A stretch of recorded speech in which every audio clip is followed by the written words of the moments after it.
Hello friends, welcome to make conceptual world. जो n jobs in two machine का case है, ये sequencing problem का ही एक टाइप है, जहाँ पे हम जॉब को सीक्वेंस करते हैं यूजिंग जॉनसन एल्गोरिदम, जिसकी वजह से जो टोटल इलैप्स टाइम होता है वो मिनिमम होता है।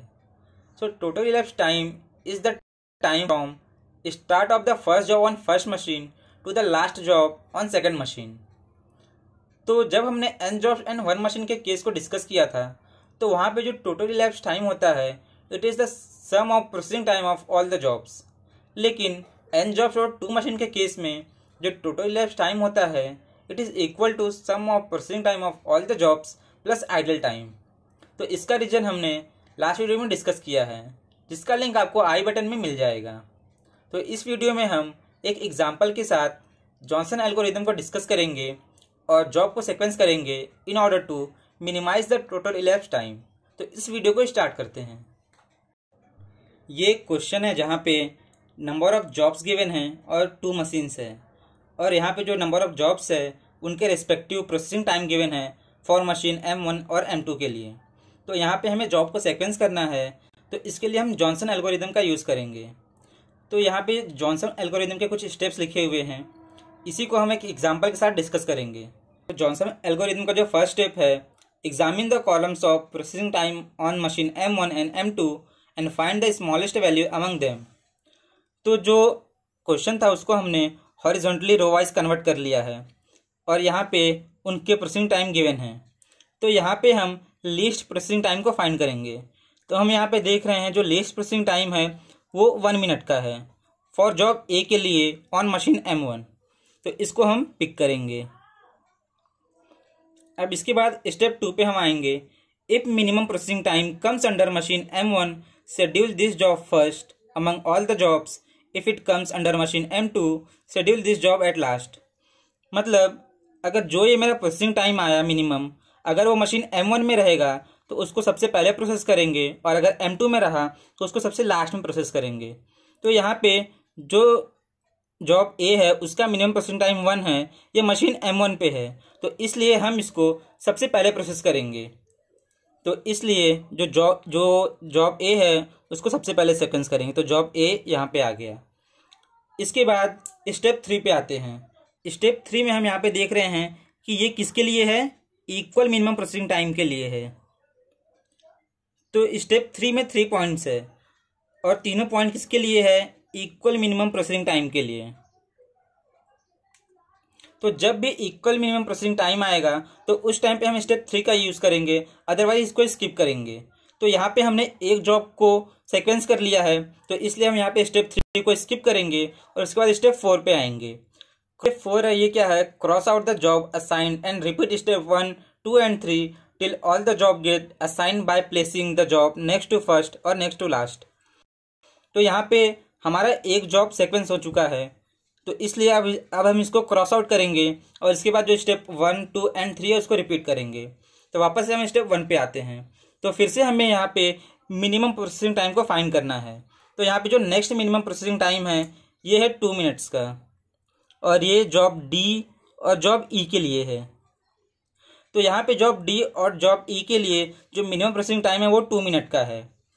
तो if minimum processing time comes under machine M1 schedule this job first among all the jobs. if it comes under machine M2 schedule this job at last. तो यहाँ पे जो स्टेप 2 है इसका यूज़ नहीं है, क्योंकि यहाँ पे इक्वल प्रोसेसिंग टाइम आ रहे हैं, तो इसलिए हम स्टेप 3 पे जंप करेंगे। तो ये जो तीनों पॉइंट्स है ये इक्वल प्रोसेसिंग टाइम के लिए है। तो यहाँ पे मशीन M2 के अंदर इक्वल प्रोसेसिंग टाइम आ रहा है, तो इसके लिए हम स्टेप 3 के थर्ड पॉइंट को यूज़ करेंगे। If both equal minimum value comes under machine M2 select the one with lowest entry that comes under machine M1 and process it last। मतलब अगर M2 में सेम प्रोसेसिंग टाइम आया तो दोनों job के लिए हम मशीन M1 के अंडर का उसका प्रोसेसिंग टाइम चेक करेंगे। तो यहाँ पे जो जॉब D है उसके लिए प्रोसेसिंग टाइम है 5 मिनट, और जॉब E के लिए प्रोसेसिंग टाइम है 6 मिनट मशीन M1 के अंडर। तो जो भी लोवेस्ट एंट्री है हम उसको चूज़ करेंगे। तो यहाँ पे जो लोवेस्ट एंट्री है ये है 5, तो इसलिए हमने 5 को चूज़ किया। और select the one with lowest entry that comes under machine M1 and process it last. तो हमने डी को चूज़ किया, लेकिन अब इसको हम सबसे लास्ट में प्रोसेस करेंगे क्योंकि ये मशीन M2 के अंडर आ रहा है। तो इसलिए जो जॉब D है उसको सबसे लास्ट में प्रोसेस करेंगे और इसके बाद cross out the job assign and repeat step 1, 2 and 3। तो इसके बाद जो जॉब D है उसको हम क्रॉस कर देंगे। लेकिन जॉब E का भी प्रोसेसिंग टाइम 2 मिनट है, तो D के नेक्स्ट पे हम जॉब E को असाइन करेंगे।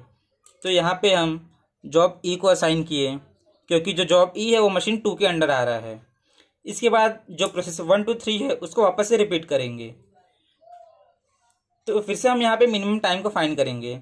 तो हम यहाँ पे देख रहे हैं कि जो नेक्स्ट मिनिमम टाइम है ये है 3 मिनट्स का और ये जॉब B, जॉब C और जॉब F के लिए है। तो हम वापस से स्टेप 3 पे आएंगे क्योंकि यहाँ पे जो प्रोसेसिंग टाइम है वो इक्वल है। तो if there are equal minimum processing time in each machine, तो जो मशीन M1 और M2 है दोनों में मिनिमम प्रोसेसिंग टाइम 3 मिनट्स का आ रहा है। तो पहले हम फर्स्ट पॉइंट का यूज़ करेंगे। Select the job corresponding to minimum of machine M1 and process it first of all.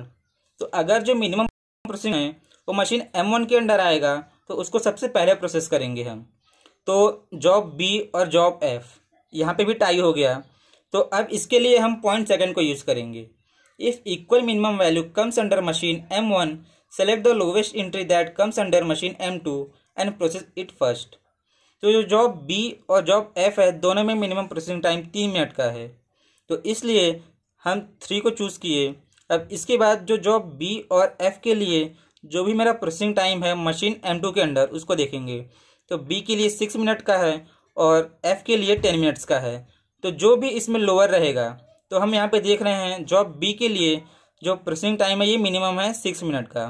तो सबसे पहले हम इसको प्रोसेस करेंगे क्योंकि ये मशीन M1 के अंडर आ रहा है। तो इसलिए हम पहले जॉब B को प्रोसेस करेंगे। उसके बाद जो जॉब F है वो भी मशीन M1 के अंडर आ रहा है, तो B के बाद हम F को प्रोसेस करेंगे। उसके बाद जो मशीन M2 के अंडर है उसको प्रोसेस करेंगे। तो जो M2 के अंदर जॉब C है तो हमने C को सीक्वेंस कर दिया। तो जो हमारा सीक्वेंसिंग आ गया, पहले A, फिर B, F, C, E and then D। तो ये है हमारा सीक्वेंसिंग ऑर्डर। हम जॉब्स को इस ऑर्डर में सीक्वेंस करेंगे तो जो टोटल लैप्स टाइम है वो मिनिमम हो जाएगा। तो ये था जॉनसन एल्गोरिथम जिसको हमने डिस्कस किया। अब इसी के बेस्ड पे हम एक एग्जांपल को और भी डिस्कस करेंगे। तो ये है एक क्वेश्चन जो गेट 2021 ME में आया है 2 मार्क्स के लिए। यहाँ पे बस हमको जॉब को सीक्वेंस करना है। तो यहाँ पे 2 मशीन है, एक टर्निंग के लिए और एक ग्राइंडिंग के लिए, और यहाँ पे नंबर ऑफ जॉब्स है और उनके रिस्पेक्टिव प्रोसेसिंग टाइम यहाँ पे गिवन है। तो सबसे पहले हम यहाँ पे जॉनसन एल्गोरिथम का यूज़ करेंगे जॉब को सीक्वेंस करने के लिए। तो यहाँ पे जो सबसे मिनिमम प्रोसेसिंग टाइम है वो 1 मिनट का है। तो सबसे पहले हम 1 को चूज़ किए।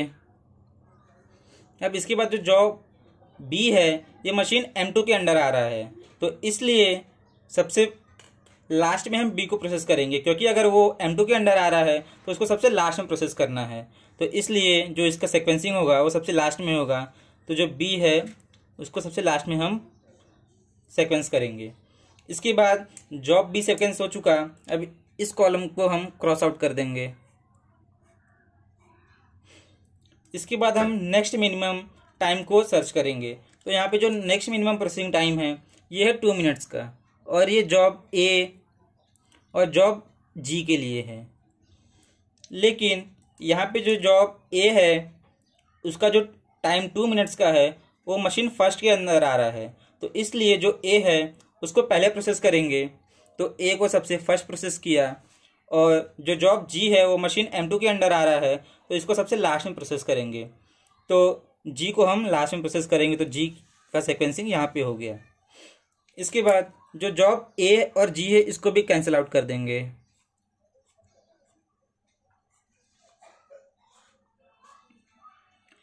इसको कैंसिल आउट करने के बाद हम नेक्स्ट मिनिमम फाइंड करेंगे। तो नेक्स्ट मिनिमम है 3 मिनट्स, तो इसको हमने चूज़ किया और ये मशीन M2 के अंडर आ रहा है, तो इसलिए हम इसको लास्ट में सीक्वेंस करेंगे। तो यहाँ पे हमने C को सीक्वेंस कर दिया। उसके बाद इसको हम कैंसिल किए।